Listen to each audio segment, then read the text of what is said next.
दोस्तों मैं आई हुई हूँ लक्ष्मी नगर और ये ईस्ट दिल्ली में आता है। यहाँ पे मुझे कुछ शॉपिंग करनी थी घर की। और उसके बाद ये एक साउथ इंडियन यहाँ पे शॉप है, जो कि यहाँ पे साउथ इंडियन बहुत स्पेशल मिलता है। और भी चीज़ें मिलती हैं लेकिन साउथ इंडियन यहाँ का ख़ास होता है। और ये चाइनीज़ वगैरह भी ये बनाते हैं। तो यहाँ पे बन रही थी चाउमीन, तो मैंने सोचा कि मैं आपको दिखाती हूँ कितनी स्पीड में ये चाउमीन बनाते हैं। इतनी स्पीड में घर में तो बनाना मुश्किल होता है, लेकिन फिर भी ट्राई किया जा सकता है। और आप बताइए कि आप क्या इसी स्टाइल में चाउमीन बनाते हैं या आपको किस तरीके की चाउमीन पसंद है? तो मैंने सोचा कि मैं आपको भी दिखाती हूँ। और दोस्तों आप बताइए कि गर्मी कैसी है? दिल्ली की गर्मी में पहले से बहुत फ़र्क आया है, क्योंकि गर्मी बहुत ज़्यादा थी। इस साल सारे रिकॉर्ड गर्मी के टूटे और सबसे बड़ी बात ये कि गर्मी से होने वाले नुकसान और बीमारियाँ वो अपनी जगह बनी हुई हैं। तो दोस्तों बहुत सारे ऐसे लोग हैं जो इस गर्मी में धूप में काम करते हैं और समझ लीजिए कि वो कह भी नहीं सकते, क्योंकि ये उनका डेली का रोज़गार होता है। और उसके बाद जो है ये आग के आगे भी इतना खाने का फूड का जो किचन का काम होता है ये भी बहुत मुश्किल काम है। और मतलब इसको अगर आप अपने प्रोफेशन में डाल लें तो वाकई में ये जो है आसान नहीं होता है। तो इसमें जो है बड़ी दिक्कत होती है। और मैं भी बहुत नीचे से ऊपर उठी हूँ, तो मुझे पता है कि कितने हालातों का और कितनी परेशानियों का मतलब इंसान को सामना करना पड़ता है। और दिन पे दिन ये सब चीज़ें हमारी लाइफ में मुश्किल होती जा रही हैं।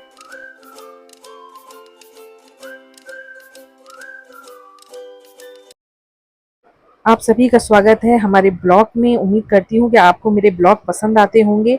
वीडियो को लाइक और सब्सक्राइब करना बिल्कुल मत भूलिएगा। यहाँ बन रहा है डोसा, और आप देख सकते हैं जैसा कि मैंने बताया कि बड़ी स्टाइल में ये बना रहे हैं। और ये स्पेशल साउथ इंडिया के ही शेफ़ हैं जो कि डोसा बना रहे हैं। और यहाँ लोग दूर दूर से खाना खाने आते हैं, स्पेशली साउथ इंडियंस खाना। और साउथ इंडियन मैंने सुना है कि काफ़ी हेल्दी भी होता है और हेल्थ के लिए भी अच्छा होता है। तो ऑयल वगैरह का यूज़ इसमें बहुत ना के बराबर होता है। तो इसलिए जो है हेल्दी फूड को खाना चाहिए। तो मैं भी यहाँ से कुछ ले रही थी और पैक भी करा रही थी साथ ही घर के लिए।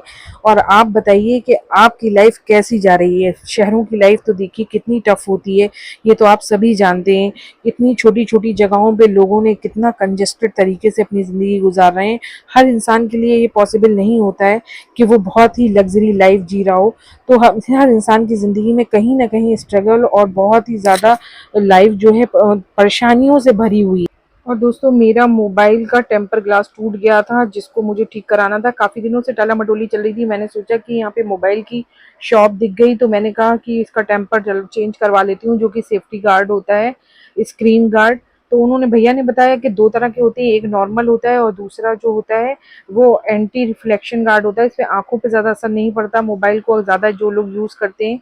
तो मैंने फिर एंटी रिफ्लेक्शन वाला गार्ड लगाया। आप भी अपने मोबाइल पर एंटी रिफ्लेक्शन डलवा सकते हैं, जैसा कि उन्होंने मुझे बताया कि ये आँखों के लिए बहुत ही मतलब प्रोटेक्शन वाला गार्ड होता है। तो मैं यहाँ से इसी के सामने थी एक पान की दुकान, तो मैं अक्सर जो हूँ मुझे पान खाना अच्छा लगता है, लेकिन बहुत ही फ्रीक्वेंटली नहीं, साल 6 महीने में कभी एक बार। तो यहाँ पे थी एक दुकान, तो मैंने वहाँ से लिया एक पान और मैं खा रही थी पान। और उसके बाद ये मेरा साथ ही साथ ये चेंज भी हो रहा था। और उसके बाद दोस्तों मैं यहाँ पे जो हूँ मार्केट से घर आने की तैयारी में लग गई, क्योंकि मुझे अगले दिन जाना था नई दिल्ली, जहाँ पर एग्जीबिशन आर्ट फेस्ट चल रही थी। और मेरे बहुत सारे आर्टिस्टों ने वहाँ पर हिस्सा लिया था और अपने बेहतरीन काम को डिस्प्ले किया हुआ था। तो बस उसके बाद ये मैं वेट कर रही थी कि ये मेरा जल्दी से हो जाए और उसके बाद मैं आ जाऊँ, क्योंकि मोबाइल का यूज़ बहुत ज़्यादा होता है और मोबाइल के बिना काम बिल्कुल नहीं चलता। दोस्तों मोबाइल के बिना आजकल बिल्कुल काम नहीं चलता, क्योंकि मोबाइल में ही सारा डेटा होता है। वैसे ये आदत बड़ी ख़राब है। मोबाइल का डेटा का एक अलग एक ऑप्शन भी होना चाहिए, जहाँ पर आपका सारा रिकॉर्ड रहे। और नेक्स्ट डे हो चुका है और मैं आ गई हूँ आर्ट फेस्ट, जहाँ के बारे में मैंने आपको बताया था। यहाँ पे मेरे बहुत सारे कलाकार साथियों ने हिस्सा लिया था। एंटर करते ही मुझे मेरे मिलने वाले आर्टिस्ट मिल गए। उन्होंने बड़े अच्छे से मुलाकात की और मेरे साथ फ़ोटो भी खिंचवाए। काफ़ी सारा गेस्चर उनका बहुत ही अच्छा था।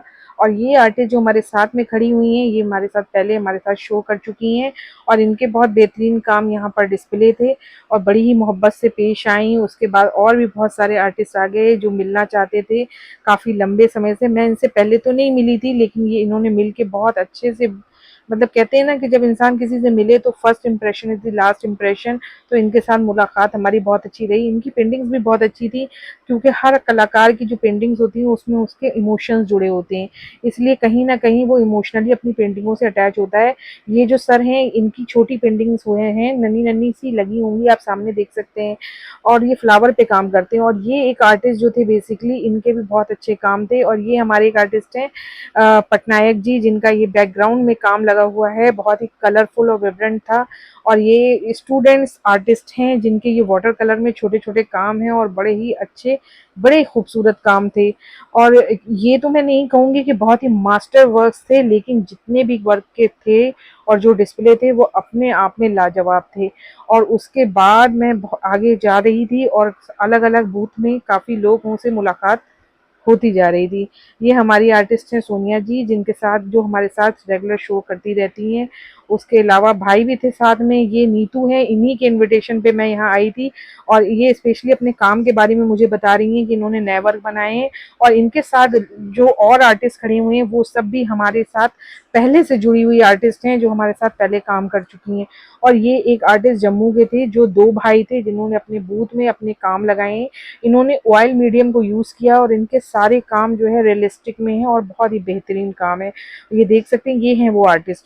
और इनके जो काम हैं आप इनकी बारीकी देख सकते हैं, ये काम बड़ी ही मेहनत से बने हैं। और सारी पूरे वहाँ पर सबसे अलग काम थे। मुझे जो पर्सनली पसंद आया वो ये एक कश्मीर के ऊपर इन्होंने बनाया था। ये बहुत ही अच्छा और खूबसूरत काम था, इसीलिए स्पेशली हमने इसको अपने वीडियो में भी कैप्चर किया है।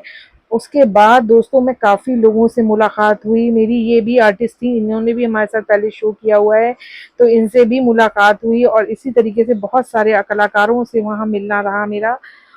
आप देख सकते हैं यहाँ पे काफ़ी सारे आर्टिस्ट थे और उनके बेहतरीन काम थे अलग अलग मीडियम में। उसके बाद मेरी हो गई घर की वापसी। आपको वीडियो पसंद आए तो लाइक और शेयर करना बिल्कुल मत भूलिएगा।